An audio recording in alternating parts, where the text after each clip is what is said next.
መሞከር ነው።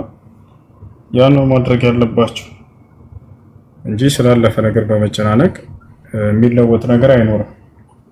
ለታቻለ አይደል? ስላለፈ ነገር በመጨናነቅ የሚለወጥ ነገር አይኖርም ማለት ነው። አሰላሙ አለይኩም ወራህመቱላሂ ወበረካቱ።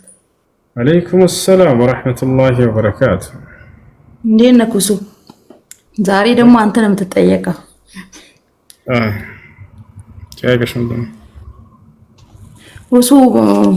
በስንት ዓመት ነው አንተ ይሄን ኢልም መቅራት የጀመርከው? ቤተሰቦች ጋር ሆነህ ነው ወይ ከቤተሰቦች ርቀህ ነው?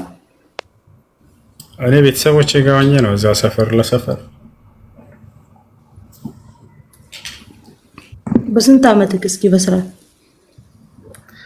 እኔ ስንት ዓመት የነበር ልጆች 12 ምናምን አካባቢ ነበርኩ የዛኔ 16ኛ ክፍል ነው ትምህርት ስማር ገና ልጅ ነበርኩ መሰለኝ።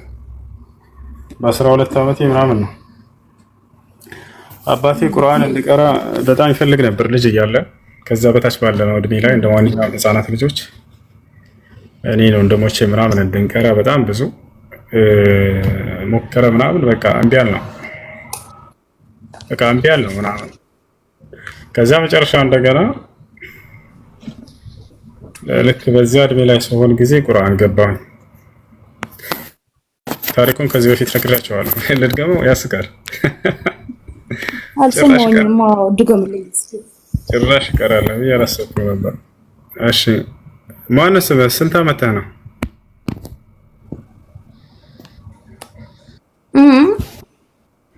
እሺ ከዚህ በፊት ነግሬያቸዋለሁ አይደል? ላሉ ድገምላችሁ። የሚያስቅ ታሪክ ነው። ድገምልን። ወላሂ ድገምልን። ምክንያቱም እኔም እነግርሃለሁ ለምን እንደፈለግኩኝ። እሺ ድገምላችሁ መሰለኝ። እንዴት ወደ እስላማዊ ትምህርት ለመማር ጀመርኩኝ የሚለው ልንገራችሁ። እንግዲህ ህፃን ከልጅነት ጀምረን ነው። እኔና ታላቅ ወንድሜ ሰይድ የሚባል ወንድም አለኝ። እሱ ጋር አንለያይም ነበር ከልጅነት ጀምረን እና ህፃን እያለን በአካባቢያችን አንድ ፊልም ቤት አለ። ማንኛውም ህፃን እያየ ፊልም ስናይ ያለ አይደል? ህፃን እንደ ፊልም የሻሩክ ምናምን ህርቲክ የዛኔ እኛ በነፃ ነበር የምናየው። እኔና ወንድሜ በነፃ ነው የምናየው፣ አያስከፍለንም። ህፃን እያለ ነው እንግዲህ ከ10 ዓመት በታች ባለው እድሜ ማለት ነው። ከዚያ በኋላ ፊልም በጣም እናይ ነበር። እኔና ወንድሜ አንከፍልም። የማንከፍልበት ምክንያት ለፊልም ቤት ለሚያሳየው ልጅ ጫት ቅጠል፣ ይሄ የጫት ቅጠል አለ አይደለ? ከቤላ ቢባል እሱን እንለቅምለታለን። ከዛ በነፃ ያሳየናል፣ አንከፍልም። ይሄ የሆነው ከ10 ዓመት እድሜ በታች እያሉ ነው፣ ገና ህፃን እያለን ከትምህርት ቤት እየጠፋን ፊልም ቤት ነበር የምናሳልፈው። ከዚያ አባቴ እንድንቀራ በቃ ቁርአን መቅራት አለባችሁ ብሎ ወደ ቁርአን ቤት ሊወስደን በቃ ጭራሽ አንሰማም ማለት ነው። የለመድነው እዛ ነው፣ ያደግነው እዚያ ነው። የፈለገ ቢሆን በቃ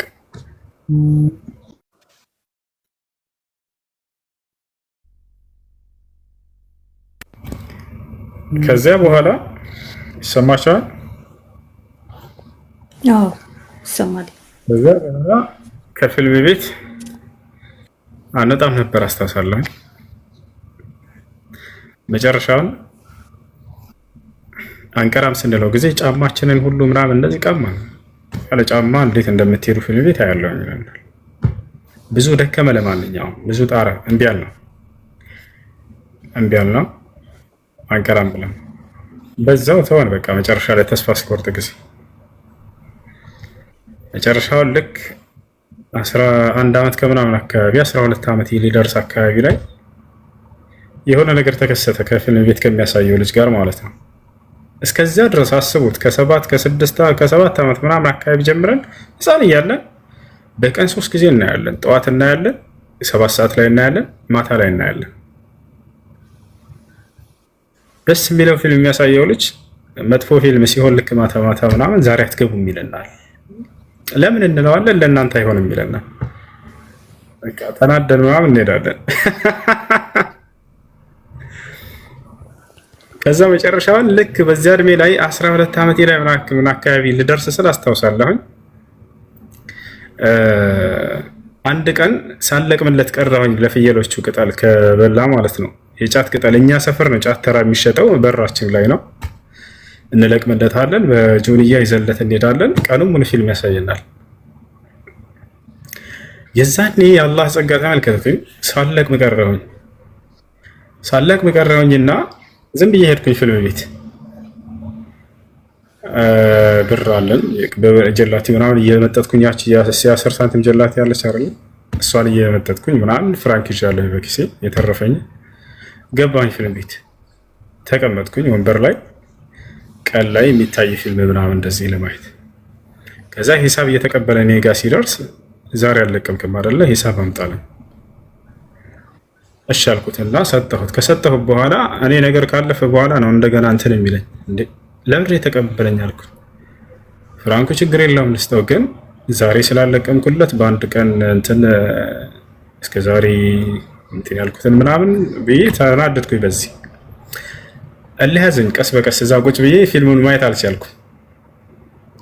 አይ አላይም በቃ አልኩኝና ወጣሁ። በዛ እድሜ ወጣሁኝና ልክ ወደ ፊልም ቤቱ ዞር አልኩኝና ማልኩኝ። በቃ ወላሂ በአላህ ስም እላለሁ ድጋሚ እዚህ ፊልም ቤት አልመጣም አልኩኝ። ሌላ ፊልም ቤት የለም ደግሞ የሚገርም ወዴት ማለት ከማልኩኝ በቃ ያን ነገር አላደርግም ካልኩ አላደርገውም። ከልጅነት ወላሂ አልመለስም ሁለተኛ እዚህ ፊልም ቤት አልኩኝ። ከዛ ሄድኩኝ ቤቴ። ልክ ጠዋት ላይ ምናምን ወዴት ልሂድ በጣም ጨነቀኝ። ምክንያቱም የለመድኩት እዚያ ነው። በቃ ጠዋትም ቀንም ማታም እዚያ ነው የምውለው። ምያለሁኝ እንዳልደረጉ። ከዚያም የሄድበት ሰዓት ጓደኞቼ ወደ ቁርአን ቤት ሲሄዱ የሰፈር ልጆች ተመለከትኳቸው። ወዴት ነው የምትሄዱት አልኳቸው። ቁርአን ቤት አሉኝ። ታስከትሉኛላችሁ ልሄድ አልኳቸው። ና ችግር የለውም አሉኝ። እኔ ለመቅራት አላሰብከው ነበር። አላህ ለካ ለዚያ ነው ያዘጋጀኝ። ለዚያ ነው ከዚያ ከፊልም ቤት እንደወጣ ያ ሁሉ ችግር እንዲፈጠር ያደረገልኝ። አልሐምዱሊላህ። ከዛ ልከተላቸው አልኳቸው። እሺ አሉኝ። አስከተሉኝ። ሄድኩኝ። ልክ ቁርአን ቤት ገባሁኝ። አሊፍ ክፍል፣ ባ ክፍል፣ ታ ክፍል፣ ሳ ክፍል አለ ምናምን እንደዚህ እያንዳንድ ክላስ ተለያይቱ። ሲሄድ ጊዜ እዛ አሊፍ ክፍል ገባሁኝ። እዛ ነው የምትገባው የመጀመሪያ ተባልኩኝ። አሊፍ ባ ምናምን እንደዚህ አሊፍ ባ ታ ሳ ጅብ ይላሉ። ረረረረ እኔ ጩኸት አልወድም ከልጅነት ጀምሬ። እነዚህ ይጮሃሉ እኔ አልቀራም አልኩኝ። ከዛ እዛው የመስጂድ ልጆች የደጋ ልጆች የማውቃቸው አሉ። አህመድ ጁድና ሚፍታህ ይባላሉ። ወንድማማች ናቸው። እነሱ ቁርአን ይቀሩ ነበር ይዛኔ። በጣም ጎበዝ ልጆች ናቸው። ጠየኳቸው። እኔ ዝም ብዬ እንደው ቁርአንን ስለሚጮሁ መቅራት አይገባኝም አልኳቸው። ዝም ብዬ ግን ሶላት ብቻ በሰግድ ጀነት እገባለሁ አልገባም አልኳቸው። ትገባለህ አሉ። እንግዲያውንስ ሶላት የሚባል አልተውም አልኩኝ። የፈለገ ቢሆን ሶላት በዚያ እድሜ ጀመርኩኝ። ትምህርት ቤት ራሱ በረፍት እየወጣኝ እሰግዳለሁ ምናምን። አንድ እንዲያልፈኝ አልፈልግም። አላህ ሱብሓነሁ ወተዓላ የሆነ እውነተኝነታቸውን ካየ በዚያ በሂዳያቸው ላይ ሂዳያን በራሱ ይጨምርላቸዋል። ወለዚነ እህተደው ዛደሁም ሁደን ይላል። እነዚያ ቅኑ መንገድን የተመሩትን ቅናቻን እጨምርላቸዋለሁኝ ይላል። እኔ በሶላቴ ላይ ጥንካሬን አየና አላህ ሱብሓነሁ ወተዓላ ቁርአን የምቀራበትን መንገድ ደግሞ አሁን ሊያመቻችልኝ ነው። ተመልከቱ። እኔ ከብዶኛል ብዬ በራሴ ውሳኔ ወጥቼ ነበር። ምንም ይሄ አይገባኝም ብዬ ተመልከቱ። ከዛ ከዕለታት አንድ ቀን በዚህ ሁኔታ እያለሁኝ የሚገርማቸው ሶላቴን ግን አልተውም። ሱብሒ እንዴት እንደምሰግድ ታውቃላችሁ? ጨለማ ነው አስቡት። ከቤት እስከ መስጂድ ድረስ እስክንሄድ በሰፈር ከላይ ሰዎች ሲመጡ ጊዜ ገና የዛኔ በቃ እነሱን ተከትዬ ባትሪ የያዘ ወደ መስጂድ የሚሄድ አንድ ሽማግሌ ነበር። አላህ ይማረው። የመህዲ አያት መህዲ የሚባል ልጅ ያለ ሰፈራችን እሱ አያት ነው። ይዞ ይሄዳል ወደ መስጂድ ባትሪ አብርቶ ይሄዳል ሁሌ። ልክ ውዱ አድርጌ ከሱብሂ በፊት እሱን እጠብቀዋለሁኝ። እንደዚህ በመስኮት በሽንቁር ምናምን እከታተለዋለሁ እስኪያልፍ ድረስ። ልክ እሱ ሲያልፍ ባትሪውን ምናምን የጫማውን ኮቴ ሲሰማ በሩን ክፍት አድርጌ ከኋላ ተከትዬ እሄዳለሁኝ መስጂድ እሰግዳለሁኝ። ከዛ ልጆች ሲቀሩ ምናምን እንደዚህ አለ አይደለ ጓደኞቼ አያቸዋቸውና በቃ መለሳለሁ መስጂድ ማለት ነው። አንድ የገጠመኝ እንገራቸው። እንደለመድኩት ይሄ ሰውዬ ልክ ውዱ አድርጌ ምናምን እንደዚህ ጠበቅኩት። ልክ በበራፍ ሲያልፍ ቶሎ በሩን ዘግቼ ወጣሁኝና መከተል ጀመርኩኝ። እሱ እየተከተልኩት በጣም ጨለማ ነው። የእሱ ባትሪ ብቻ ነው ያለው። አስቡት። ወደ መስጂድ እየሄዱ ሳላስበው በጣም ተጠጋሁ ከኋላ። ልክ እየሄድኩኝ ምናምን እንደዚህ ማን ነው ብሎ ወደኋላ እንትን ባትሪውን ፖክ ሲያደርገው የለውም በሩጫ ለቀው ቀነኒሳ ሆንኩኝ። በቃ ደነገጥኩኝ። የመጨረሻ ማለት ማን ነው አንተ ብሏል። አላህ ይማረው፣ አላህ ጀነት ያድርገው። ሙቷል ሰውዬው። ከዚያ በኋላ በቃ የሆነ ህልም አየሁኝ አንድ ቀን አንድ ሌሊት ላይ። ያ ህልም ምንድን ነው? በጣም ሀብታም ነኝ በህልሜ ሳይ ራሴን ማለት ነው። በጣም ሀብታም ነኝ። ዓለም ላይ እንደኔ ትልቅ ሀብታም እንደሌለ አድርጎ ያሳየኛል። በጣም ሀብታም፣ ከስሬ በጣም በርካታ ሰራተኞች አሉ። ግን ቁርአን አልቀራ ምናምን እንደዚህ ከአላህ ትእዛዝ የራቀ ኩያ አይነት ሰው ሆኜ ያሳየኛል። ከዛ በዚያ ሁኔታ ላይ ሁኜ ሳለሁኝ በቃ በህልሜ ዓለም ስትፈጸም እመለከታለሁ። ወደ ሰማይ ስትቀደድ ምናምን እንደዚህ ወደ ሰማይ ስመለከት እንደዚህ እየሰፋ ይሄዳል። ያ ሰማይ የተሰነጣጠቀ ምናምን ከዋክብቶች ሲረግፉ ምናምን ተመለከትኩኝ። እንዴ ምንድን ነው ብዬ ስጠይቅ ሰው ሁሉ በጣም እንደዚህ እንትን ይላል። በጣም በመጨናነቅ ውስጥ ሆኗል። ምንድን ነው ብዬ ስጠይቅ አንድ የማላየው አካል ይሄማ ቂያማ እየቆመ ነው ሲለኝ ይሰማለሁ። ደነገጥኩኝ። ጌታዬ አንዴ ቁርአን እንድቀራ እድል ስጠኝ፣ ሶላትንም እንድሰግድ ያንተን ትእዛዝ እንድፈጽም ብዬ ጠይቃለሁ። አሁን ጊዜው አልፏል የሚል ድምፅን እሰማለሁ። እሺ ያለኝን ገንዘብ ሁሉ እንዳለ ለድሃዎች ሰደቃ ስጡልኝ እላለሁ። ብትሰጥም ዋጋ የለውም ጊዜው አልፏል የሚል ድምፅ እሰማለሁ። በጣም ተጸጸትኩኝ። በጉልበቴ ተንበርክኬ ያለቀስኩኝ። ጌታዬ አንድ እድል ስጠኝ። ያቻል በቃ ጊዜው አልፏል የሚለውን ድምፅ ስሰማ በጣም የመጨረሻ ነው የጸጸተኝ። መጨረሻም በዚህ ሁኔታ ያለሁኝ ከእንቅልፍ የተነሳሁኝ ባነንኩኝ። ሌሊት ነው። ልክ ሌላ የህይወት እድል የተሰጠኝ ያክል አድርጌ ያሰብኩት። ይሄ መልእክት ቶሎ ቁርአን እንድቀራ የሚያሳየኝ መልእክት ነው ብዬ በራሴ የተረዳሁኝ። የዛኔ ልክ የህይወት አዲስ እድል እንደተሰጠኝ እያንዳንዷን ደቂቃና ጊዜ ከዚያ በኋላ እንደ ትልቅ ዋጋ ሰጥቻት ተጠቀምኳት። ጌታ አላህ ሆይ ቁርአንን ሳልሐፍዝ እንዳትገድለኝ ብዬ ከዚያች ሌሊት ጀምሬ የተነሳሁ። ቀጥታ ጠዋት ወደ ቁርአን ቤት ሄድኩኝ። ልጆቹ አሁንም አሊፍ ባታ ሳ ምናምን ነው የሚሉት። ቁርአን ቤት ተቀምጬ ያህል ነው ትዝ የሚለኝ ነገ ልክ ዛሬው ነው በቃ ቂያማ የሚቆም ሁላ እየመሰለኝ ይጨንቀኛል። ከዛን ጊዜ ጀምሮ ቶሎ ሳልሐፍዝ እንዳታቆመው ይሄን ቂያማ እያልኩኝ ሁሉ ራሴን እንትን ጨናነቅ ሁላ ነበረ። መጨረሻውን ጓደኛዬ የለመድኩት የሰፈር ልጅ አለ፣ አብረን ትምህርት ቤት የምንማረው። እስኪ ቁርአን መቅራት ፈልጋለሁኝ ግን እንዴት ነው ሊገባኝ የሚችለው አልኩት። ከዛ ከአሊፍ እስከ ያ እነዚህን ጻፈልኝ፣ ብላክቦርድ ላይ ጻፈና እነዚህን በደንብ ያዛቸው አለኝ። በቃ እነዚህ ይበቁኛል፣ እነዚህን ሲይዛቸው ጊዜ ቀጣይን ትነግረኛለህ አልኩት። መያዜን አረጋግጥ። በሁለት ቀን እንደዚህ ያዝኳቸው ወዲያው። ከዛ እነዛን ከያዝኩ በኋላ እቺ ፈትሐ፣ ኪስራ፣ ضማ፣ ሱክን ይባላሉ። እነዚህ ደግሞ ወቃቸዋል። አገልግሎታቸውንም ነገረኝ። ከዛ እነዛንም ያዝኳቸው። ከዛ ፊደላቶችን እያያዘ ፈትሐ፣ ኪስራ፣ ضማ፣ ሱክን ከላይ ከታች እያደረገ እያነበበ ምናምን ያሳየ ጀመር። ከዚያ ለመድኩኝ ማንበብ። ወዲያው ወደ ቁርአን ቤት ሄድኩኝ። እዚያው ቶሎ ብዬ ቁርአን አከተምኩኝ። ምንም ለፍዙንም ሂፍዙንም ምናምን አመት ባልሞላ ጊዜ ነው ቶሎ ብዬ ያከተምኩት። የሚገርማቸው ነዘር እየቀራሁ እያየሁኝ ማንበቡን ከቻልኩበት ጀምሬ እንትን ለቁርአን ያለኝ ፍቅር ከኪሴ ቁርአን አይጠፋም ነበር። ወደ ትምህርት ቤት ስሄድ ቁርአን ይዤ እሄዳለሁ።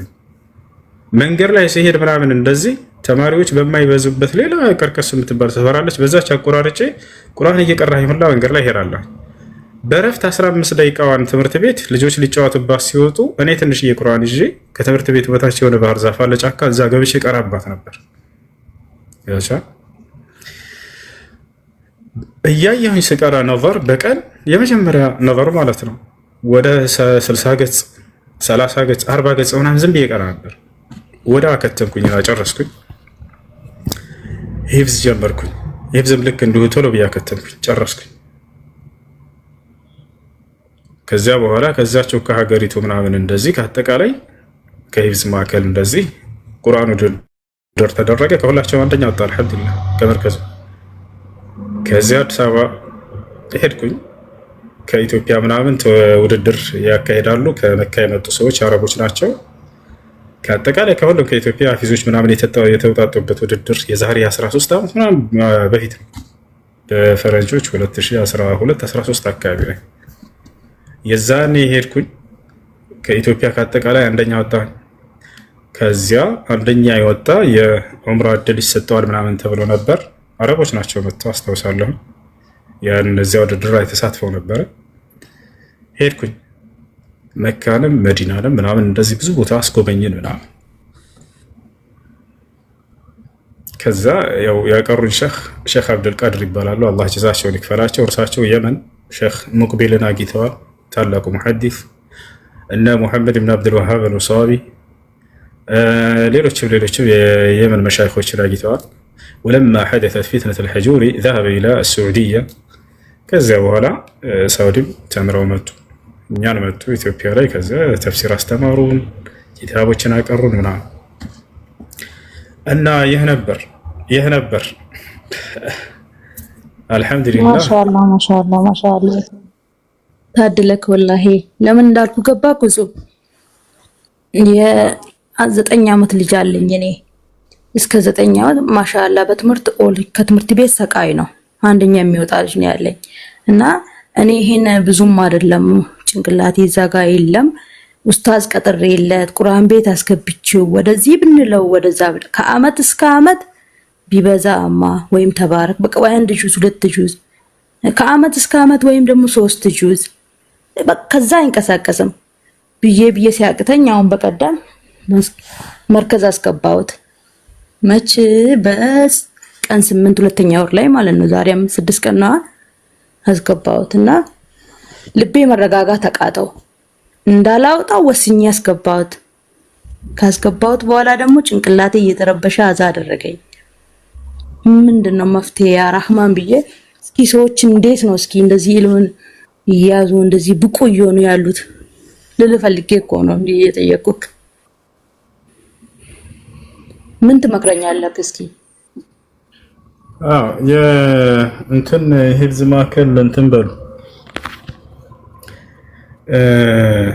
ልጆቻችሁ ሰፊ ከተማ ላይ ከሆኑ እንዲሁም ደግሞ በተለይ በዚህ ዘመን ስልክ አለ ሞባይል፣ ያን እንዲይዙ ካደረጋችኋቸው ጭንቅላታቸውን እንዳይጠቀሙ የሚያደርጋቸው ትልቁ ነገር እነዚህ ሁለቱ ናቸው። ደጋን አልሐምዱሊላህ ከሁሉ ነገር የራቀች ነች ማለት ገጠር ነገር ነች። ብዙ እንዲህ የከተማ እንትን የሚወሰውሳቸው ነገር አይኖርም እና ደግሞ የዛኔ አልሐምዱሊላህ እንዲህ ያን ያክል ስልክ እንደዚህ እንትን ያለበት አልነበረም። ህፃን ልጆች አይምሯቸውን የሚያስጠቅማቸው የሆነ ጥሩ አስተማሪ ይፈልጋሉ እና ቦታ ይወስናል እና ያን እሱን ብታደርጉ ወደዛ አካባቢ ብትልኳቸው መልካም ይመስለኛል። ለህብዛቸው ማለት ነው። ይብዘ ቶሎ የሚታፈዝበት ቦታ ነው። እዛ ቦታ ላይ እዛ በተወሰነ ጊዜ ያፈዛል። ያኔ ታናሽ ወንድሜ ከዚያ በኋላ ገባ። የሚገርማችሁ ከኔ በኋላ ምንም አመት ባልሞላ ጊዜ ቁርአን ሐፈዘ እና ቶሎ የሚያፈዙበት መንገድ አለ። እዛ ጥሩ እንትን ይሆናል። የ9 ዓመት ልጅ ይቀበላሉ። ከቻለ መቅራት ከቻለ እድሜ ገደብ የላቸውም። በየትኛውም እድሜ ሊሆን ይችላል። የት አልከኝ ቦታውን? ደጋን የምትባል የፉልሳን የምታክል ሀገር አለች በኮምቦልቻ እና በባቲ መካከል። ትጽፍልኛለህ በውስጥ? ጻፊው ያት ደጋን ደቡብ ወሎ ደጋን ጻፉላ ኮሜንት ላይ እዛ ኮኔክት። እሺ በነገራችን ደጋን በኦንላይን መቅራት የምትፈልጉ ካላችሁ የደጋን ሂፍዝ ማዕከል አስተማሪዎች በኦንላይን እንዲያቀሯችሁ ሂፍዝ መቅራት የሚፈልግ ሰው ካለ ከሩቅ ልክ እንዲሁ ደግሞ እያየም ሊሆን ይችላል፣ ጀማሪ ሊሆን ይችላል። ማንኛውም ሰው አስተማሪዎቹን አመጣላችሁ እና እዚህ ጋር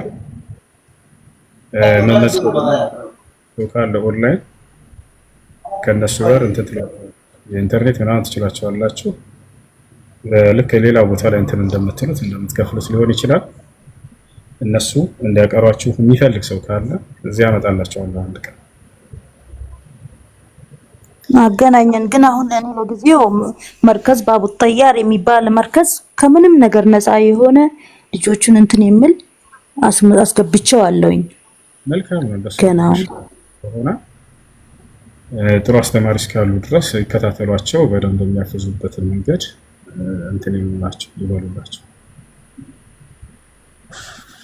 ያውና አዲስ ጥሩ ነው ሲባል ነው የወሰድኩት። ለማንኛውም እስኪ አንተም ያልካቸውንም አቅርብልንና የሚቻል ከሆነ ቁርአን ያላከተሙትን ልጆች የሚቀበልልን አይነት ከሆነ እንልካለን ኢንሻአላህ ቢዝነላህ ተዓላ።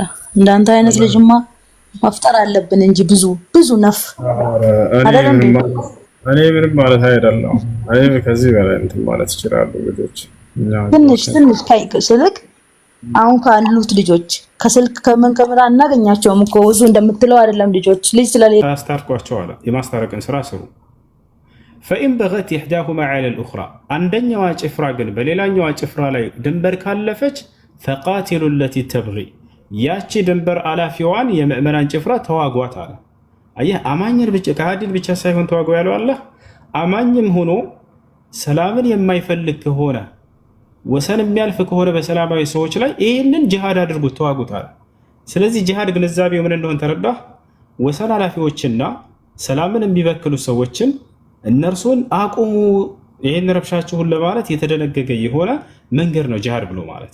ስለዚህ ወቃቲሉ ፊ ሰቢልላህ الذين يقاتلونكم አለ። ስለ ካህዲያኖችም ሲናገር እነዚያ የሚጋደሏችሁን ብቻ ተጋደሉ አለ። ሌላዎቹን ሰላማዊ ሰዎችን መንካት አይቻልም። ለዚህም ነው ቀጥሎ ምን አለ? ወላ ተዕተዱ ድንበር እንዳታልፉ ወሰን እንዳታልፉ አለ። ምን ማለት ነው? ወሰን አትለፉ ማለት ያልተጋደሏችሁን እንዳትነኩ ማለት ነው። አየህ፣ ስለዚህ ሰላማዊ የሆኑ ሰዎችን መንካት አይቻልም፣ በፍጹም አይፈቀድም። ነቢያችን ሰለላሁ ዐለይሂ ወሰለም የሚገርምህ ለጂሃድ ሲልኳቸው ሰሃቦቻቸውን ምን ይሏቸው ነበር? ላ ተቅቱሉ ጥፍለን ሰጊረን ወላ ሸይኸን ከቢራ ወላ እምረአተን ወላ ቅሲሰን ወላ ራሂበን ይላሉ። ተመልከት፣ አደራ ህፃናቶችን እንዳትገሉ፣ የካህዲያን ልጆችን ማለት ነው። ሴቶችንም እንዳትገሉባቸው፣ ሽማግሌዎቻቸውንም እንዳትገሉባቸው፣ ቀሳውስቶቻቸውን እንዳትገሉባቸው፣ መነኩሴዎቻቸውን እንዳትገሉባቸው። አየህ አይደለ? በቤተ አምልኮ ያለን ቀሳውስት እንዳትገሉ እያሉ ይናገሩ ነበር ነቢ ሰለላሁ ዐለይሂ ወሰለም። ነገር ግን ሰይፍ ይዞ ሊጋደል የተጋበዘን አካል ብቻ ነው የዛኔ ከራስ የምትከላከለው። የዛኔ ለእርቅ ከወረዱ ራሱ ለጂሃድ ሂዳችሁ እንታረቅ ካሉ ለእርቅ ወረዱ ሙሐመድ ይላል። ይገርማል። አላህ በቁርአን ላይ ይላል ወኢን ጀነሑ ሊሰልሚ ፈጅነሕ ለሃ ይላል። ሙሐመድ ሆይ ከሃዲያኖች ለእርቅ ከወረዱ አንተም ለእርቅ ውረድ ይላል። ሰላምን የሚፈልግ እምነት ነው። ፈመስተቃሙ ለኩም ፈስተቂሙ ለሁም አለ። እነርሱ ቀጥ እስካሉላችሁ ድረስ ሰላም እስከሆኑ ድረስ እናንተም ሰላም ሆኑላቸዋል። አላህ ሰላምን ነው የሚፈልገው። ግን አሻፈረኝ ካለስ፣ እዋጋለሁ ካለ፣ እጋደላለሁ ካለ የዛኔ ከራሳችሁ ተከላከሉ አለ። ይሄ ከራሳችን የምንከላከልበት መንገድ ነው ጂሃድ ብሎ ማለት። ብዙ ሰው የሚመስለው ምንድነው? ጂሃድ ሄዶ መጨፍጨፍ ምናምን ሰዎችን ላ ያ አይደለም፣ ያ ኃጢአት ነው። ሰላማዊ የሆነ የሌላ እምነት ተከታይን መግደል የገነትን ሽታ እንዳናገኝ ያደርጋል። ነቢ ሰለላሁ ዐለይሂ ወሰለም ሲናገሩ ምን አሉ? መን ቀተለ ሙዓሀደን ለም የሪሕ ራኢሐተል ጀና አሉ። ሰላማዊ የሆነን ከሙስሊሞች ጋር ቃል ኪዳን ያለውን የሌላ እምነት ተከታይ የገደለ ሰው የገነትን ሽታ አያገኝም ብለውና። አያርላ ይሄን ብሎ ተናግሯል። እሺ ቴንክ ዩ ብራዘር። አይ በጣም ለማብራሪያው አመሰግናለሁ። ምንድነው የፈለኩትን መልስ ነው የመለስክልኝ ጓደኛዬ። አንተ ትክክለኛው መልስ ነው የመለስከው። እኔ እንዳልኩ ቁርአን ከፍቼ ባላነብም ከቤተሰቤም ግማሽ ሙስሊም አለ ስላልኩ ማከብረው እምነት ነው። የራሴ እምነት እንዲከበርልኝ የሌላውን እምነት ስለማከብርም አከብረዋለሁ። ልጁ እኔ ጋር ያለው ጓደኛዬ ነው ያላወቀው ይላል። እንደዚህ አይነት ነገር አለ። እምነት ከተነካ የሚለውን ነገር ኦልሬዲ አብራርተዋል። ብዙ ማብራሪያ ያስፈልገውም እና መልሴን አግኝቻለሁኝ። አመሰግናለሁ ብራዘር። ደግሞ ከዚህ በኋላ መተን እናወራለን። አይ አይ እሺ ነው ወንድምሽ። አለይኩም ወራህመቱላህ። አለይኩም ሰላም አለይኩም ወራህመቱላህ። አለይኩም ሰላም። የሆነ ጥያቄ ነበረኝ። የወንድሜ ምስት ኒካ ከታሰረ 2 ዓመት ሆኗል። መሀል ላይ የተጣሉና እሷ ደግሞ ወረበል ካባ እኔ እሱን ማግባት አልፈልግም አለችኝ። ይሄ ኒካ እንደተፈታ ይቆጠራል ወይ የምለውን ነጥብ ለመጠየቅ ነው። እሷ እንደዚህ ስላለች ኒካ አይወርድም።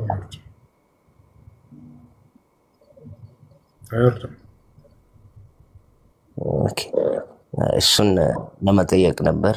ጀዛከል አያክ ፈትቻለሁ ብትልም አይወርድም። እሺ ጥያቄ አለ ጠይቅ። እኔ ነኝ ኡስታዝ እና ስልኬ 8% ደርሷል እየዘጋብኝ ነውና ቻርጅው ነው የማወራው፣ ግን በቃ እየወረደ ነው እየጨረስኩት። መርሐባ። እሺ ጂዚያ ሲከፍሉ ባሪያ አድርጓቸው የሚለውስ ይላል። ቆይ አንዴ ላውራራላት። እቺን ክርስቲያን ወይንም ክርስቲያን ልጅ እሱ የሚናገረው ስለምን መሰለሽ? ዝም ብሎ ሄዶ የማንኛውንም እምነት ተከታይ ምናምን ሳይሆን ለምሳሌ የሙስሊም ሀገር ሙስሊም መሪ ነው የሚያስተዳድራት፣ በእነሱ ቁጥጥር ስር ሆነች። ገብቷቸዋል። በቁርአንና በሐዲስ ይተዳድራል። በዚያች ሀገር ላይ አይሁዶችና ክርስቲያኖች ካሉ ወይንም የሌላ እምነት ተከታይ ካሉ መጀመሪያ ዳዕዋ ይደረግላቸዋል፣ ወደ ኢስላም ጥሪ ይደረግላቸዋል። አንቀበልም ካሉስ እንጋደላቸዋለን? ላ አንጋደላቸውም። በዛቸው ሀገር የመኖር ሙሉ መብት ይሰጣቸዋል። ግን ምን ይከፍላሉ? ግብር ይከፍላሉ። ባጭሩ ይሄ ነው። ግብር ይከፍላሉ። ሙስሊሞች ይከፍላሉ ወይ ከተባለ ሙስሊም ከግብር እጥፍ የሆነ ዘካ የሚባል አለበት። ያንን መስጠት ይጠበቅበታል። እርሱ ዘካ ካልሰጠስ እሱንም እንዋጋዋለን። ይወጣቻል አይደል? መስጠት አለበት።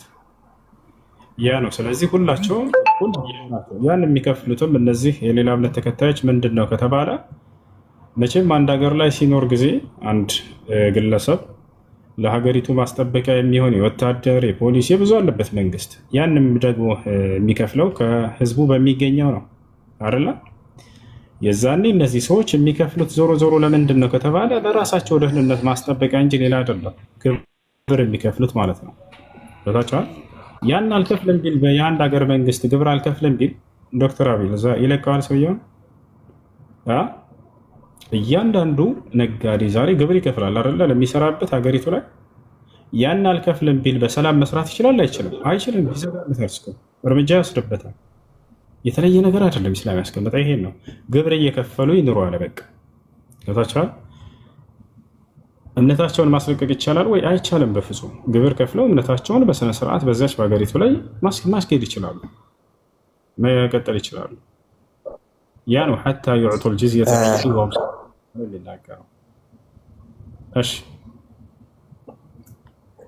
እና አንድ መልእክት ነበር ከፈቀዱኝ። ፈቅደዋለሽ? እዚህ በሀዲያ አካባቢ የሆነ መስጂድ ጀምረን ነበር። በዚህ አጋጣሚ መሀል ላይ እየተቋረጠ ተቸግረናል እና ምናልባት ማገዝ የሚፈልጉ ሰዎች ካሉ ፕሮፋይል ስር አካውንትም የጀማ ስልክ ቁጥርም አለ። ሆሳና አካባቢ ነው።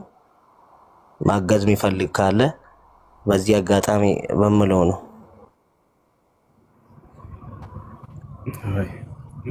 መስጂዱ ላይ ያሉ ሰዎች ቢመጡና መስጂዱን ቢያዩ ብዙ ሰዎች ሊረዷቸው ሊያግዛቸው ይችላሉ ኢንሻአላህ። እሺ ጥያቄ አለ ግን ይኸው አለ አለ እንዳለ በእኔ ቲክቶክ ላይ ያለው የለቀኩት አለ። መስጂዱ በቪዲዮ ለቅቄዋለሁ።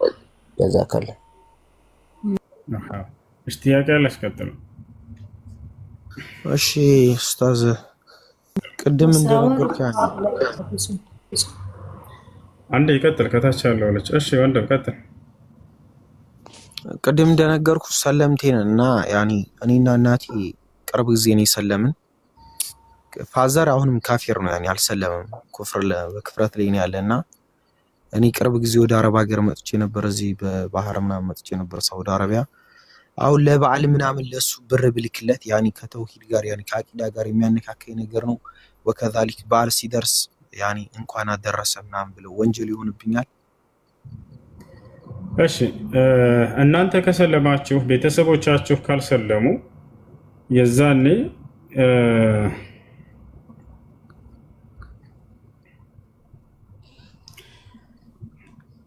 ምድራዊ ህይወታቸውን በሚመለከት ህይወት ማገዝ ትችላላችሁ።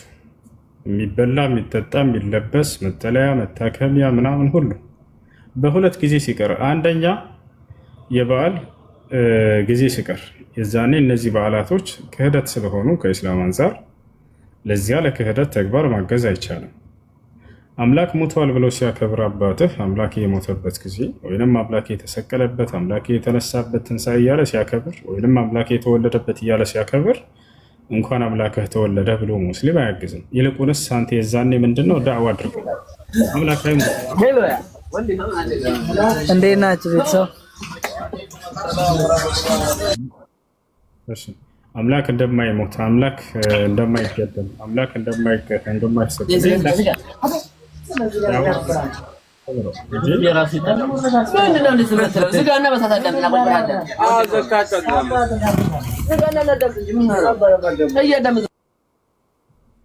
እና ማገዝ ነው። በዚህ ላይ እንትን መስጠት ሳይሆን ማድረግ ያለብህ አንተ ዳዕዋ አድርግለት። ኢብራሂምን ውሰዱ። ኢብራሂም ዓለይሂ ሰላምን ሱራ መርየም ላይ አንብቡት።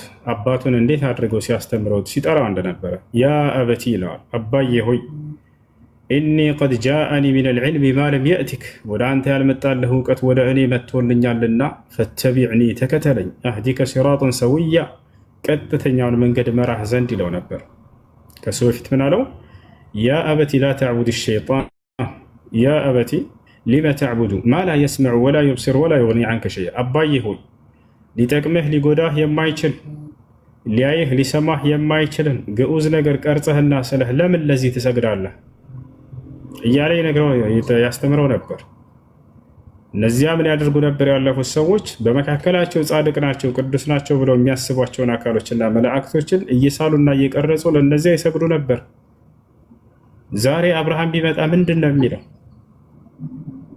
ለመላእክና ለቅዱሳን ለጻድቃን እነዚህ ተቀርጸውና ተስለው ሲሰገድላቸው ከአምላክ ውጭ ሲጠየቁ ቢያዩ ነቢያቶች ምንድን ነው የሚሏቸው? ገብቷቸዋል? ነቢያቶች ይህን ያወግዙ ነበር። አንድን አምላክ ማንም እንኳን ያየው የለም።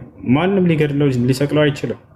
ገብቷቸዋል? አንደኛ ጢሞቴዎስ ምዕራፍ 6 ቁጥር 16 አምላክን አንድም ሰው እንኳን አላየውም ይላል። ሊያየውም አይቻለው።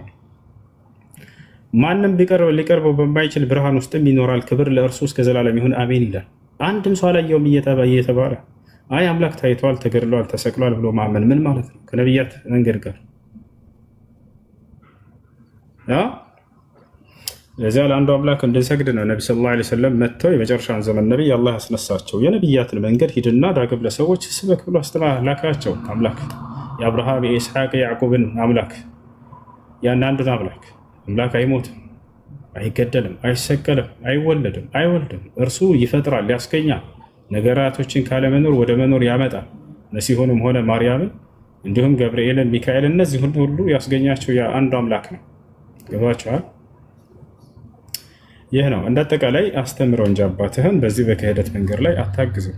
እሱን ወደ ጥፋት ነው እንዳውም እያገዛችሁት ያላችሁት። የምትወዳቸው ከሆኑ ሰዎችን በጥፋት ላይ ስታዩቸው ከዚያ ከጥፋት እንዲመለሱ ማስተማር እንጂ በጥፋታቸው ላይ እንኩ ገንዘብ ብሎ መስጠት እነርሱን ማጥፋት ነው። ያ ወደ ጥፋት ነው እየመራቻቸው ያለው። ኢብራሂም ዓለይሂ ሰላም አባቱን እያየው ነው አይደል? በጣዖት አምልኮ ላይ ሳለ አያግዘው ነበር። ለዚያ እንዳውም ከዚህ ከጣዖት አምልኮ ከባዕድ አምልኮ ውጣ እያለ ያስተምረው ነበር። እሺ መርሐባ። ያኒ ግን በሌላ ነገር ዝም ብሎ በቃ በማንቀል ምናምን ለትካሩ ምናምን ቢላክለት ችግር የለም። ሐቁ ችግር የለም። በማንቀል የሚበላ የሚጠጣ የሚለብሰው አግዘው። አላህ በቁርአን ላይ ሲናገር ወሳሒብሁማ ፊ ዱንያ ማዕሩፋ ይላል። ችግር የለም። ይሄ መማር እኮ ነው። ፈይዛ መማር እኮ ሊቅ ያደርጋል። መርሐባ። እንዴት ናችሁ ቤተሰብ? ሰላም ነው። ሰላም ናችሁ? አለን ሁሉ ሰላም ነው። እዚህ ትምህርት ሳዳምጥ ነበር እና እያዳመጥኩ ነበረ።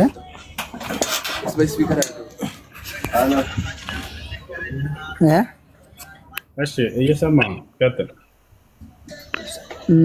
እና የሆነ ቦታ እንድታነብልኝ ነበር ከመጽሐፋችሁ ውስጥ። እሺ ንገረኝ። ሱራ 43 እሺ ሱራ 43 እና 61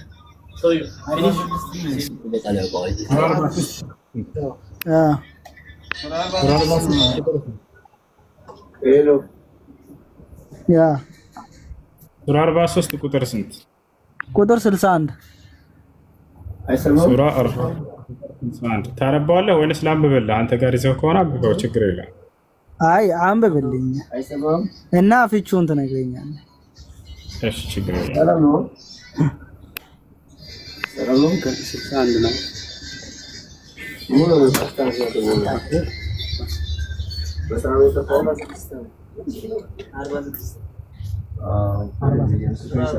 ሱራ 43 ቁጥር 61 ነው ያልከው? እሺ ሱራ 43 ቁጥር 61 وإنه لعلم للساعة فلا تمترن بها واتبعوني هذا صراط مستقيم ነው። እርሱም ዒሳ ማለት ነው ለሰዓቲቱ ማወቂያ በእርግጥ ምልክት ነው፣ በእርሷም አትጠራጠሩ፣ ተከተሉኝ፣ ይህ ቀጥተኛ መንገድ ነው በላቸው እያለ ይናገራል። ላብራራለህ ወይስ እኮ ኢሳው ማለት ነው ይሄ ተከተሉኝ እውነተኛ መንገድ ነው አለ። ያ ተከተሉኝ የሚለው ነብዩ መሐመድን ሰለላሁ ዐለይሂ ወሰለም ነው። አምላክ ተከተሉኝ በላቸው እያለ ነው። በላቸው የሚለው አምላክ አላህ ነብዩ መሐመድን ነው። እስቲ ደግሞ አንብበው።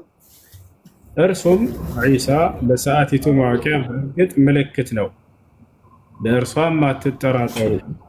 4 ነጥብ አደረገ። ይታያል። ከዚያ ምን አለ? ተከተሉኝ ይህ ቀጥተኛው መንገድ ነው በላቸው ይላል አምላክ። አላህ ነብዩ ሙሐመድን በላቸው የሚለው እርሱ ነው። ስለ ዒሳ ተናገረና ከዚያ ነብዩ ሙሐመድ ሰለላሁ ዐለይሂ ወሰለም ተከተሉኝ በላቸው እያለ እየተናገረ ነው። ዒሳ ከትንሣኤ ቀን ምልክቶች አንዱ ምልክት ነው። ነብዩ ሙሐመድ ሰለላሁ ዐለይሂ ወሰለም ሐዲስ ላይ ሲናገሩ ይህች ዓለም አትፈጸምም የማርያም ልጅ መሲሁ ከሰማይ እስኪወርድ ድረስ እያሉ ተናግረዋል። 10 የትንሣኤ ምልክቶች አሉ። ከነዚያ መካከል መሲሁ ሶስተኛው ምልክት ነው። ከዚያ በኋላ ትንሣኤ በሰባተኛው እሱ በአስሮቹ ምልክቶች ካለቁ በኋላ ትንሣኤ ትቆማለች። ስለዚያ እየተናገረ ነው እና ወተቢዑኒ እያለ ተከተለኝ በላቸው እያለ ነቢ ሰለላሁ ዐለይሂ ወሰለም አላህ እያናገራቸው ይህ ነው ቀጥተኛ መንገድ፣ ተከተለኝ በላቸው ይላል። ተከተሉ ብላቸው ማለት ነው። ኢየሱስ ክርስቶስ ለእናንተ አልሞተም።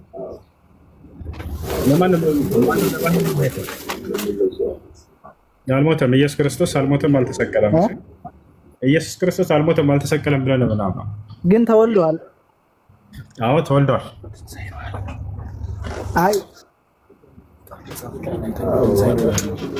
አይ ግን ቅድም የሆነ የተጻፈው የትኛው ትንሣኤ ነበረ? ቁርአኑ ላይ የሚናገረው ትንሣኤ ነው። ይሄ አሁን የኔ ነገር ያነበብኩት ስለ ዘመኑ ፍጻሜ ነው። እርሱም ለትንሣኤዋ ቀን ምልክት ነው እያለ ነው። ለሰዓቲቱ ምልክት ነው እያለ ነው። ሰዓቲቱ የሚለው የዘመኑ ፍጻሜ መጨረሻ ላይ የሚፈጸምበት ጊዜ የዛኔ አንደኛው ምልክት ነው መሲሁ። ቅድም እያብራራሁልህ ነበር። ሐዲስ ላይ ነብዩ መሐመድ ሰለላሁ ዐለይሂ ወሰለም ላ ተቁሙ ሰዓቱ ሐታ ተረው 10 ዓለማት ሰዓሉ 10 የትንሣኤን ምልክት እስክታዩ ድረስ ትንሣኤ አትቆምም አሉ። ገብቶሃል አይደል? ከነዚያ ምልክት አንደኛው የመሲሁ ዳግም መምጣት ነው ብለው ተናገሩ። አላህ እዚህ ቦታ ላይ መሲሁ ለትንሣኤው ቀን ምልክት ነው እያለ እየተናገረ ነው። ያቺ ዓለም ለመፈጸሟ አንደኛው ምልክት ነው። 10 ምልክት አሉ። እሱ ሶስተኛው ደረጃ ላይ ይገኛል። ኦኬ ሌሎቹ ስንት ነበረ መሲያቶች? ሌሎቹ የትንሣኤ ምልክቶች ናቸው። 10 የትንሣኤ ምልክቶች አሉ። ከእነዚያ መካከል መሲሁ ሶስተኛው ነው። የመጀመሪያው አንደኛው መህዲ የሚባል ፍትሐዊ መሪ ይነሳል። ከዚያ በኋላ ሐሰተኛው መሲህ ይመጣል። አይሁዶች እስካሁን መሲሁን እየጠበቁ እንደሆነ ታውቃለህ አይደለ? ቆይ አሁን ትንሣኤና ዘመን የዓለም ፍጻሜ አለ አይደለ? እሱ ግን የተለያዩ ነው። ለይተም ታውቀዋለህ። የዘመኑ የሚሆነውን ነው ወገናችን። የዘመኑ ፍጻሜ ዓለም ሲፈት ትንሣኤ ማለት ከሙታን መነሳት ማለት ነው። ይህን ታውቃለህ አይደለ? አዎ የዛኔ ዓለም ትፈጸምና ሰዎች ይነሳሉ አይደል? ያ የሚሆንበት ጊዜ የዛኔ ወደፊት የሚሆነው ነው። ይሄ እየተናገረ ያለው አንቀጽ ለትንሣኤዋ ቀን ምልክት ነው መሲሁ እያለ እየተናገረ ነው እንጂ ሙቶ ተነስቷል እያለ አይደለም። ኦኬ እዛኔ ፍርድ ሲቀበሉ ሞቶ የሚነሱበት ሰዎች ማለት ነው። የዘመኑ ፍጻሜ ከመከሰቱ በፊት የሚሆነውን እየተናገረ ነው እንጂ ስላለፈ ነገር እየተናገረ አይደለም። ይሄ ነገር ግን ማለት ነው ይሄኛው ምዕራፍ አንተ እንዳነበብክልኝ ሳይሆን የሚያወራው ግን ስለ ኢሳ ነበር መጽሐፉ። እኔ ታውቃለህ፣ እኔ አረብኛ ስለማልችል ነው እኮ ስለ ኢሳ ያወራል አልኩኝ እኮ። ኢሳ የትንሣኤዋ ቀን ምልክት ነው ብሎ ይናገራል እያልኩ እኮ። ለምንድን ነው የኢሳ የትንሣኤ ምልክት የሆነበት ምክንያቱ ምንድን ነው? ኢሳ አሁን እናንተ ጋር ነብይ ብቻ ነው አይደል? ኦልሬዲ እና ምንም ለሶስተኛ ጊዜ ልድገምልህ። 10 የትንሣኤ ምልክቶች አሉ አሉ ነብዩ ሰለላሁ ዐለይሂ ወሰለም። ኢሳ ብቻ አይደለም የትንሣኤ ቀን ምልክት። እሺ 10 የትንሣኤ ምልክት አሉ አሉ ነብዩ መሐመድ። ከነዚያ መካከል አንደኛው ኢሳ ነው ታላረል። እሱ በሶስተኛው ደረጃ ላይ የሚገኘው ምልክት ነው። 10ቶቹ ምልክቶች ከታዩ በኋላ ትንሣኤ ዛኔ ይሆን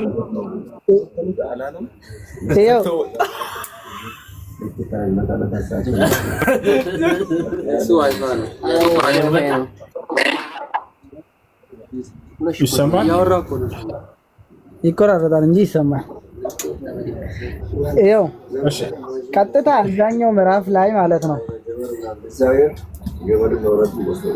ስለ ኢሳ ነበር ያወራው። ትክክለኛ መንገድ ስሙት ነው ያለው። ሄሎ ኢሳ ይሰማል። ኢየሱስ ክርስቶስ አምላክ ነው ብለህ ነው የምታምነው?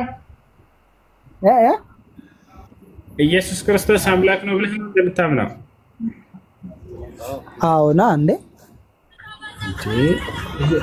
ኢየሱስ ግን አምላክ እንዳለው ይናገራል መጽሐፍ ቅዱስ ላይ እኮ። የትኛው ምዕራፍ ላይ? ዮሐንስ ወንጌል ምዕራፍ 20 ቁጥር 17 ላይ ኢየሱስ ክርስቶስ ወደ አምላኬ ወደ አምላካችሁ አድርጋለሁ እያለ ይናገራል። ኤፌሶን ምዕራፍ 1 ቁጥር 3 ላይ፣ ኤፌሶን ምዕራፍ 1 ቁጥር 17 ላይ የኢየሱስ ክርስቶስ አምላክ ይባረክ ይላል።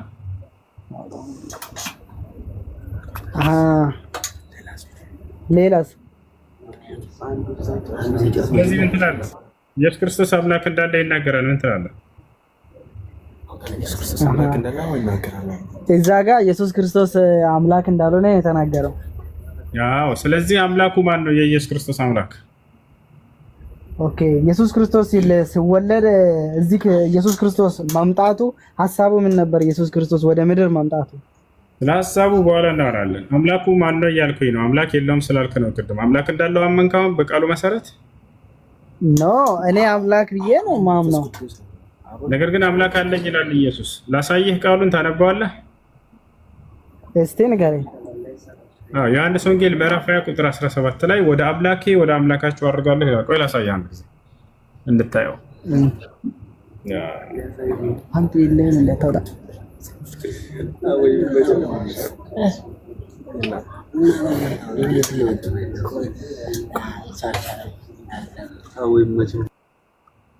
ያው እና እዚህ ጋር ምን ይላል?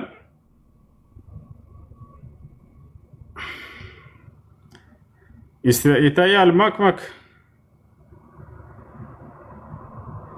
ማክማክ አሎ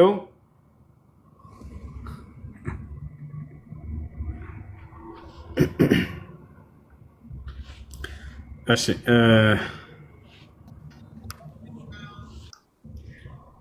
ጥያቄ ላይ ቀጥል።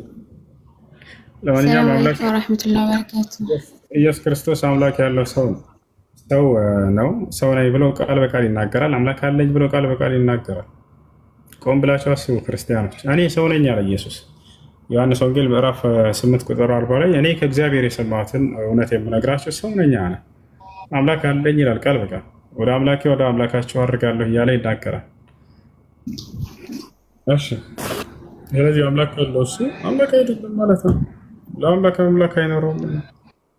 እሺ፣ ወአለይኩም ሰላም። ጥያቄሽ ምንድን ነው?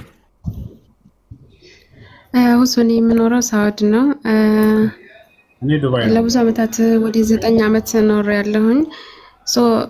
እኔ ካለሁበት ህይወት አንፃር እየሰራሁበት ያናክል አይደለምና አይደለም ሱም ይታረጋው ለምን ወጣለ ኧረ ምን ነው አንዴ እሺ ምናልሽኝ?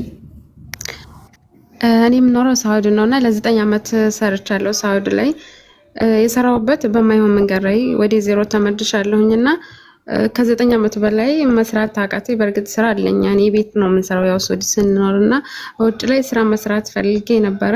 በኦንላይ ስራ ማለት ነው አግኝቼ ነበርና በኦንላይ ያኔ የሚሸጥ እንግዲህ በሚዲያ ነው እንደምታውቀውና እሱ እንዴት ይታያል?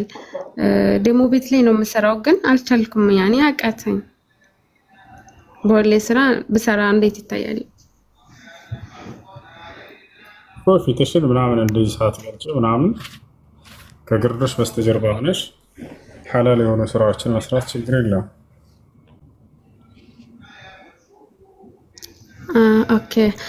ደግሞ ቤተሰቦቼ ክርስቲያን ናቸው ማለት የእናቴ ብቻ ናት። የእናቴ ቤተሰብ እንደዚህ አዙማ ሲሆን ሰርግ ሲሆን የሆነ ግብዣ እንጠራለን እንሄዳለን። ግን እነሱ እርድ ያርዳሉና የኛ እርድና የነሱ እርድ ይለያያል። እነሱ በሰሩበት ሳህን ማለት ይታጠባል። 3-7 ታልታጠበ እንደ ነጃሳ ነው የሚታየው። እነሱ የጠጡበት እነሱ የነኩት ምናምን ንክኪ ይባላልና እንዴት ይታያል እሱ? ያኔ እዛ ስንከድ እንዴት መብላት እንችላለን? ስህተት ነው። እንደማንኛውም የተበላበት ከሆነ አንድ የታጠባችሁት በቂ ነው። 7 ጊዜ ጠቡ ምናምን የሚባለው ስህተት ነው። ስህተት ነው። ኦኬ፣ አንድ የታጠብ ነው በቂ ነው። ይበቃል። ኦኬ። ከታይ ደግሞ የምትከታተለ ጓደኛ ያለች እየሰማኝ ነው። ያው እሷ መግባት ስላልቻለች ነው። ባሏ ጋር 4 ዓመት ተቀምጣለች። ከ4 ዓመት በኋላ በእሷ ምክንያት ነው የተጣሉት። እሷ በእሷ ምክንያት ስለነበረ ተለያዩ። ጥፋት እሷ ናት ያጠፋችውና ተተለያዩ። ኦልሞስት ዓመት ከምናምን ሆኗቸዋል። እስካሁን ድረስ ግን ጸጸት ነው ያኔ ባላረጉት በእሷ ጥፋት ነው የተለያዩትና ለዚህ ነሲሃ ስጣት። እሷ ሰለምቴ ናት፣ ያናክል ዲንን አታውቅም። በእርግጥ ቀዷ ገደር ነው። እኔ ባለኝ አቅም በማቀው ዲን አልእስላም አስረድቻታለሁኝ። ብዙ ጊዜ እኔ ባላረግ ኑሮ እኮ እንለያይብ ነበር የሚል ጸጸት ወደ ኋላ መመለስ ለክ እኮ ነው አንተ። ቢስሚላሂ ራህማኒ ራሂም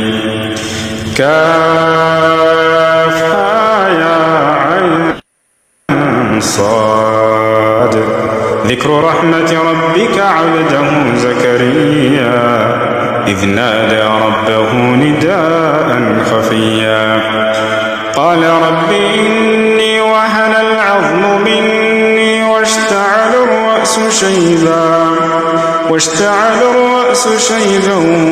ولم أكن بدعائك رب شقيا وإني خفت الموالي من ورائي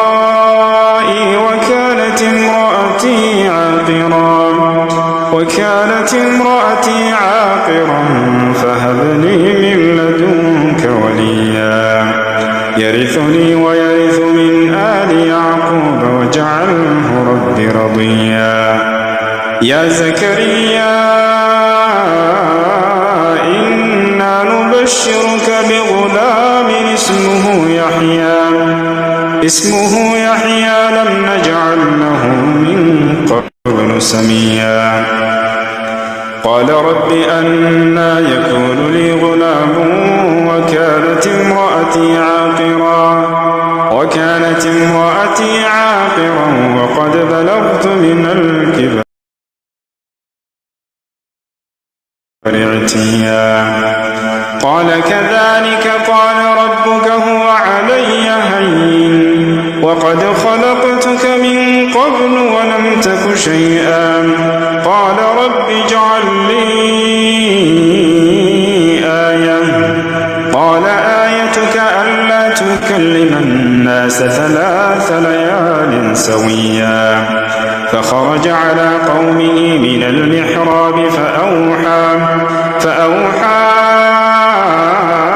إليهم أن سبحوا بكرة وعشيا يا يحيى خذ الكتاب بقوة وآتيناه الحكم صبيا وحنانا من لدنا وزكاة وكان تقيا وبرا بوالديه ولم يكن جبارا عصيا وسلام عليه يوم ولد ويوم يموت ويوم يبعث حيا واذكر في الكتاب مريم إذ انتبذت من أهلها مكانا شرقيا فاتخذت من دونهم حجابا فأرسلنا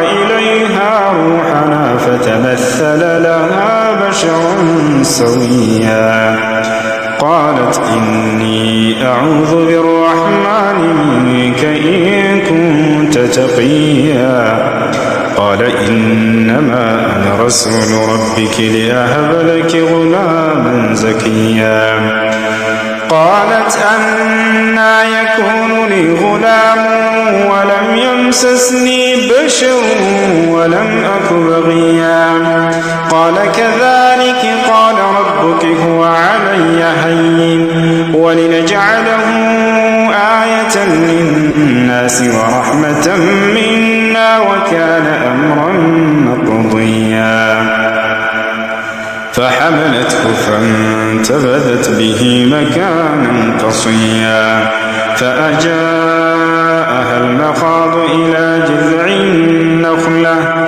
قالت يا ليتني مت قبل هذا وكنت نسيا منسيا فناداها من تحتها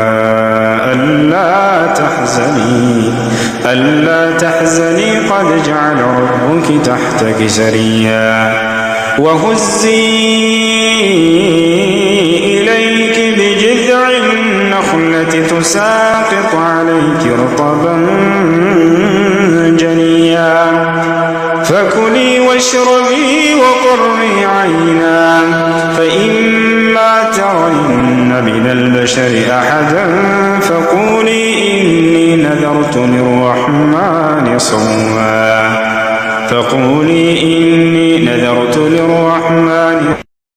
صوما فلن أكلم اليوم إنسيا فأتت به قومها تحمله قالوا يا مريم لقد جئت شيئا فريا يا أخت هارون ما كان أبوك امرأ سوء وما كانت أمك بغيا فأشارت إليه قالوا كيف نكلم من كان في المهد صبيا قال إني عبد الله آتاني الكتاب وجعلني نبيا وجعلني مباركا أينما كنت وأوصاني بالصلاة والزكاة ما دمت حيا وبرا بوالدتي ولم يجعلني جبارا شقيا والسلام علي يوم ولدت ويوم أموت ويوم أبعث حيا ذلك عيسى ابن مريم قول الحق الذي فيه يمترون ما كان لله أن يتخذ من ولد سبحانه إذا قضى أمرا فإنما يقول له كن فيكون وإن الله ربي وربكم فاعبدوه هذا صراط مستقيم فاختلف الأحزاب من بينهم فويل للذين كفروا من مشهد يوم عظيم أسمع بهم وأبصر يوم يأتوننا لكن الظالمون اليوم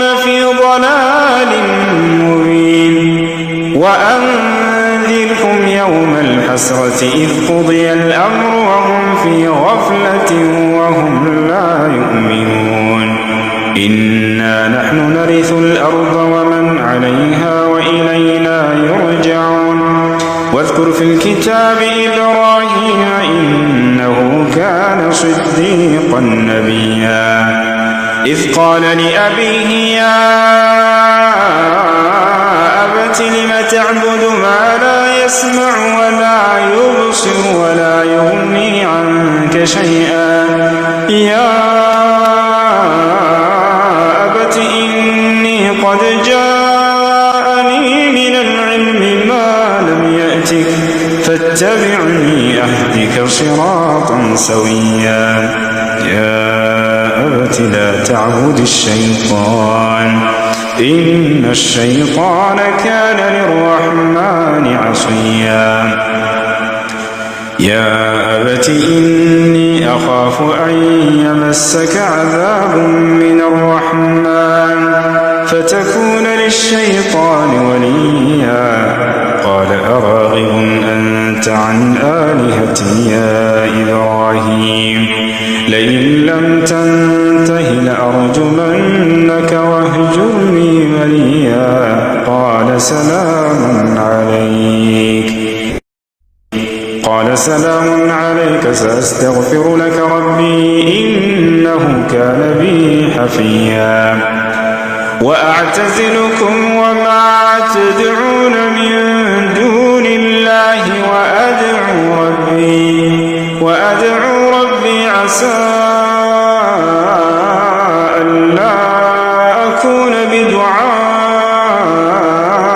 ربي شقيا فلما اعتزلهم وما يعبدون من دون الله وهبنا له إسحاق ويعقوب وكلا جعلنا نبيا ووهبنا لهم من رحمتنا وجعلنا لهم لسان صدق عليا واذكر في الكتاب موسى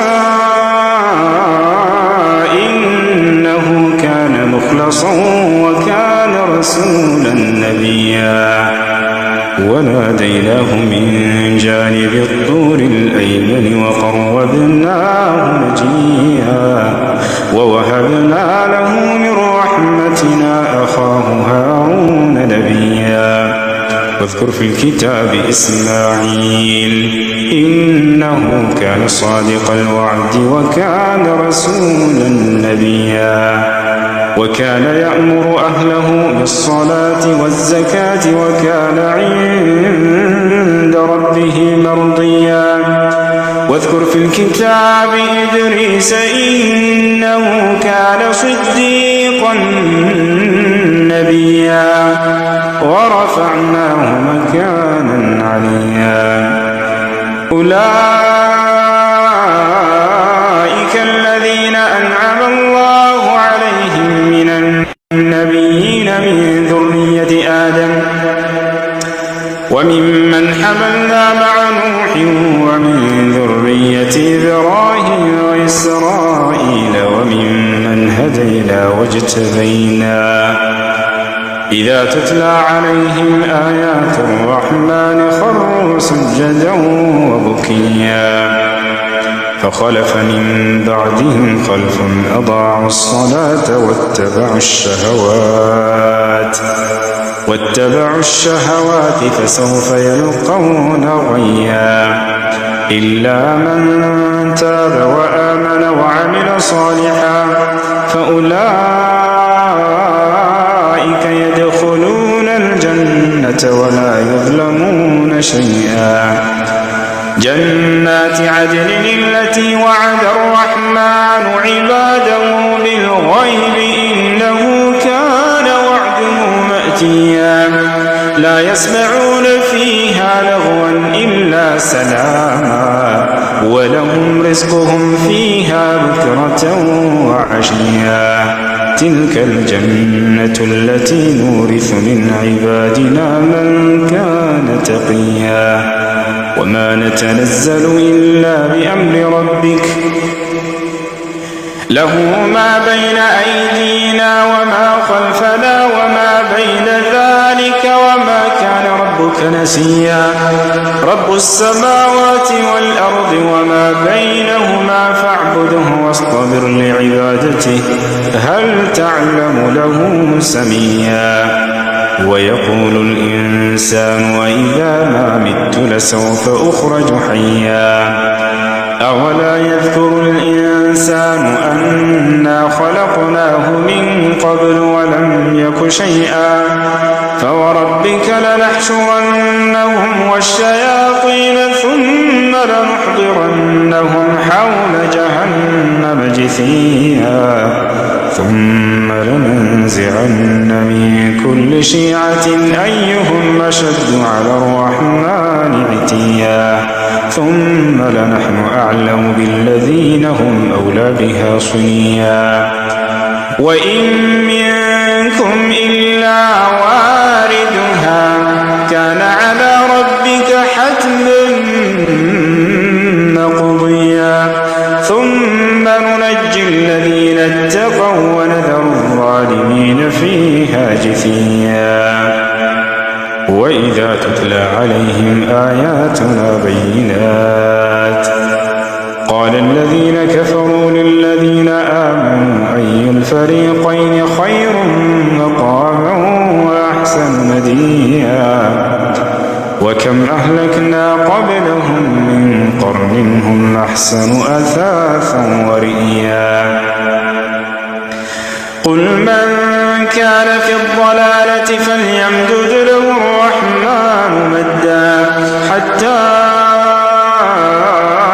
إذا رأوا ما يوعدون إما العذاب وإما الساعة فسيعلمون من هو شر مكانا وأضعف جندا ويزيد الله الذين اهتدوا هدى والباقيات الصالحات خير عند ربك ثوابا وخير مردا أفرأيت الذي كفر بآياتنا وقال لأوتين مالا وولدا أطلع الغيب أم اتخذ عند الرحمن عهدا كلا سنكتب ما يقول ونمد له من العذاب مدا ونرثه ما يقول ويأتينا فردا واتخذوا من دون الله آلهة ليكونوا لهم عزا كلا سيكفرون بعبادتهم ويكونون عليهم ضدا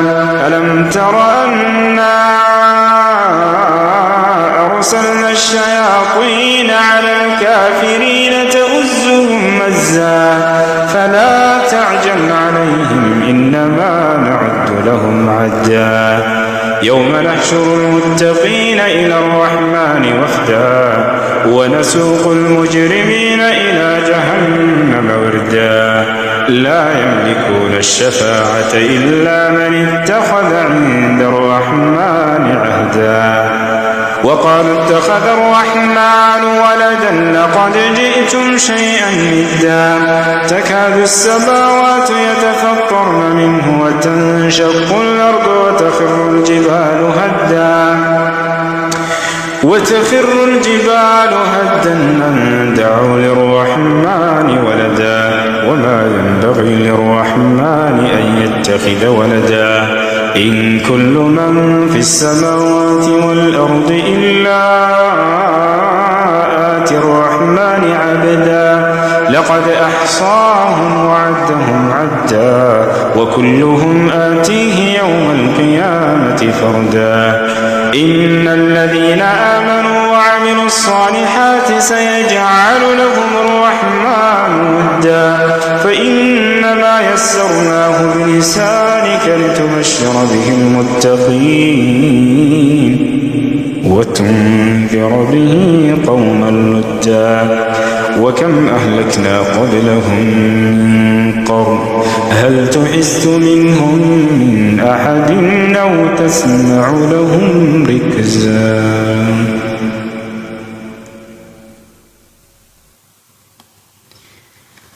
أعوذ بالله من الشيطان الرجيم. بسم الله الرحمن الرحيم. الحمد لله رب العالمين الرحمن الرحيم مالك يوم الدين إياك نعبد وإياك نستعين اهدنا الصراط المستقيم صراط الذين أنعمت عليهم غير المغضوب عليهم ولا الضالين.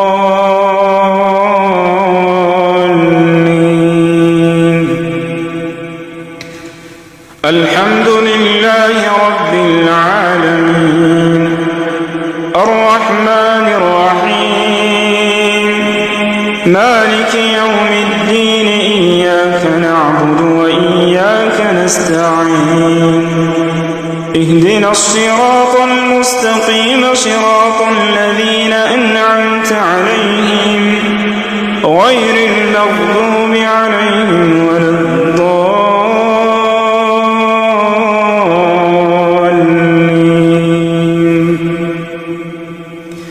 الحمد لله رب العالمين الرحمن الرحيم مالك يوم الدين إياك نعبد وإياك نستعين اهدنا الصراط المستقيم صراط الذين أنعمت عليهم غير المغضوب عليهم ولا الضالين.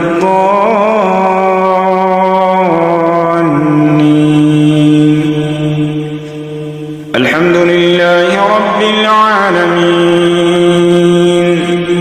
الرحمن الرحيم مالك يوم الدين إياك نعبد وإياك نستعين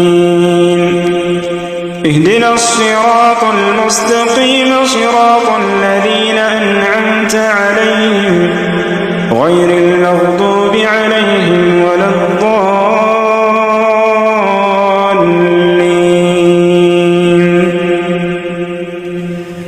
الحمد لله رب العالمين الرحمن الرحيم مالك يوم الدين إياك نعبد وإياك نستعين اهدنا الصراط المستقيم صراط الذين أنعمت عليهم غير المغضوب عليهم ولا الضالين.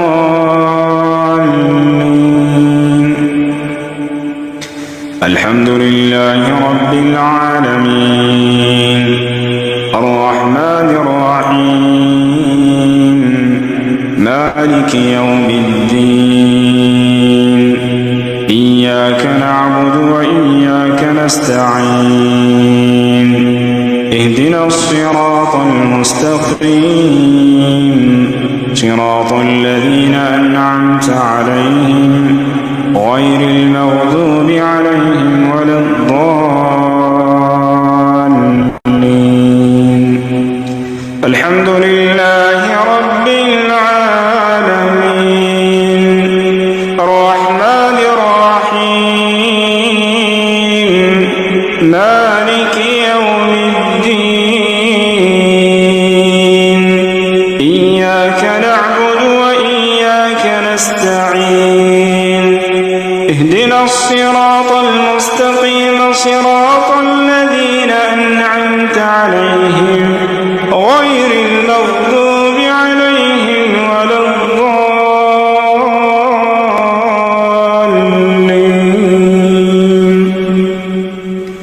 الحمد لله رب العالمين الرحمن الرحيم مالك يوم الدين إياك نعبد وإياك نستعين اهدنا الصراط المستقيم صراط الذين أنعمت عليهم غير المغضوب عليهم ولا الضالين.